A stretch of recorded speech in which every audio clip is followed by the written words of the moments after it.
സിനിമയിൽ പിടിച്ചു നിൽക്കാൻ ബുദ്ധിമുട്ടുണ്ടെന്നും എല്ലാവർക്കും വെല്ലുവിളിയുണ്ടെന്നും പറയുകയാണ് ജഗദീഷ്. കൂടാതെ നടൻ വിനീതിനെ കുറിച്ചും സംസാരിക്കുകയാണ് അദ്ദേഹം. വിനീതും ജഗദീഷും ഒന്നിച്ചഭിനയിക്കുന്ന ധീരൻ എന്ന സിനിമയുടെ പ്രമോഷന്റെ ഭാഗമായി സംസാരിക്കുകയായിരുന്നു അദ്ദേഹം. അദ്ദേഹത്തിന്റെ വാക്കുകൾ: സിനിമയിൽ പിടിച്ചു നിൽക്കാൻ ബുദ്ധിമുട്ടുണ്ട്, എല്ലാവർക്കും വെല്ലുവിളികളുണ്ട്.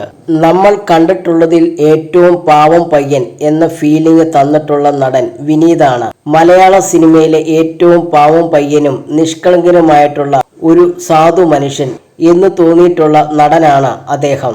നഖശതങ്ങൾ ആയിക്കോട്ടെ, ഒരു മുത്തശ്ശി കഥ ആയിക്കോട്ടെ, ഏതു പടമെടുത്താലും കാമുകൻ എന്ന് പറയുന്നത് വിനീതാണ്. നമുക്ക് സിമ്പതി തോന്നുന്ന രീതിയിലുള്ള വിനീത് ഇന്ന് എവിടെയാണ് ചെന്ന് നിൽക്കുന്നത്? വിനീതിന്റെ ചില പടങ്ങൾ കാണുമ്പോൾ ചെകിട്ടത്ത് ഒരു അടി കൊടുക്കുവാൻ തോന്നും. അത്തരത്തിലുള്ള വില്ലനാണ് ജഗദീഷ് പറയുന്നു.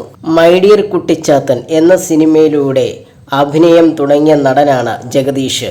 പിന്നീട് ഹാസ്യ റോളുകളിലും നായക വേഷങ്ങളും ഇപ്പോൾ സ്വഭാവ വേഷങ്ങളും ചെയ്യുന്ന നടൻ കൂടിയാണ് അദ്ദേഹം.